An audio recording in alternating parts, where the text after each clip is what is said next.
Hello, my name is Ryan Kai, and today I'll be going over frq 2010 problem number 2. So, in this problem we are given a table of data, and this data and each y value represents the number of entries in hundreds in the box at that time. And this goes from noon to 8 p.m., which is 0 to 8. Problem 2a asks us that using the data, we need to approximate the rate in which entries are being deposited at time equals 6. So, remember that when they're asking us to approximate the rate, we are not finding the hundreds of entries at 6, but the rate. So that is the slope in between 5 and 7, since 6 is between 5 and 7.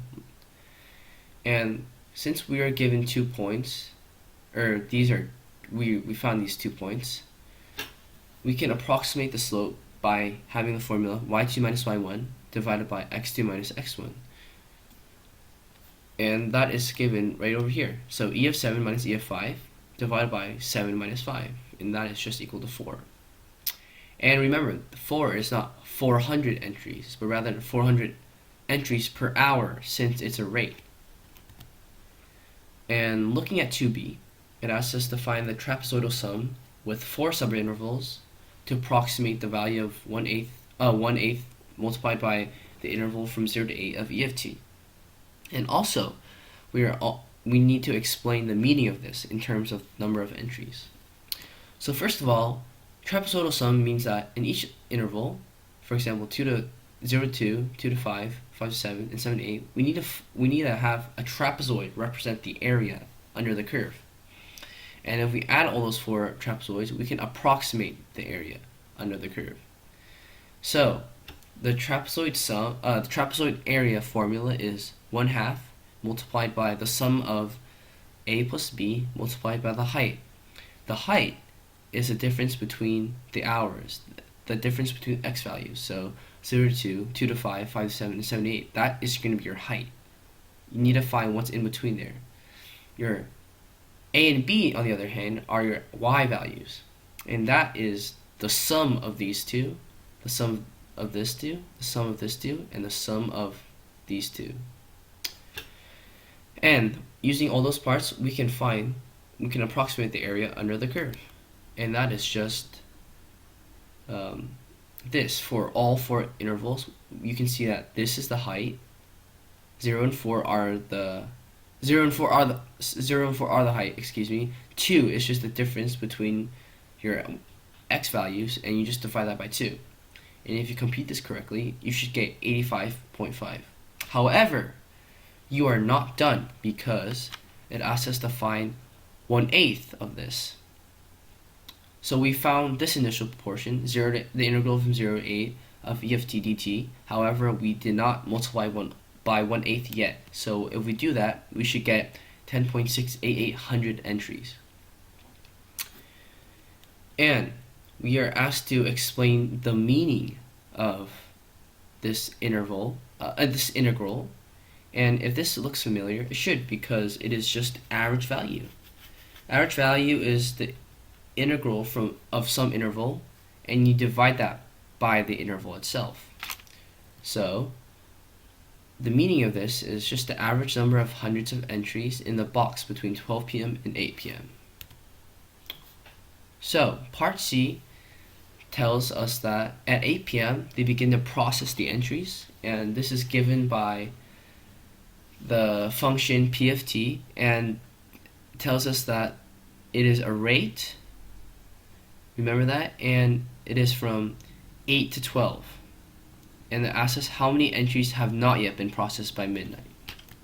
Alright, so what we know is that p of t is a rate of process entries, and we know it's from 8 p.m. to 12 p.m. It takes away from the current amount of entries, which means that it is taking the entries out of the box. So the amount of entries in the box is going down. And not yet processed means that left over. So we can deduce that the total amount of entries subtracted by the total number of process entries. Now, To find total amount of entries, that is just E of 8, because this table of values that we are given tells us the number of entries in the box at that time. So if we look at E of 8, which is the last value in the box, that is just 23, and that is the total number of hundreds of entries in the box. Now, the total number of process entries, now that's a different story. That is just the integral from 0 to 8 of P of t, because we are trying to find the total number of processed entries. And if you plug that into your calculator, you should get 16. Now, putting this together, we have total amount of entries subtracting total processed entries. That's just 23 minus 16, which is 7. Now, let's look at 2D. According to the model from part C, at what time were the entries being processed most quickly? And what we know is that P of t is a rate. So most quickly means the highest rate or absolute maximum on the graph. And to do this, we can find P of t to find where the slope is equal to 0, and that helps us find the local maximums and the local minimums.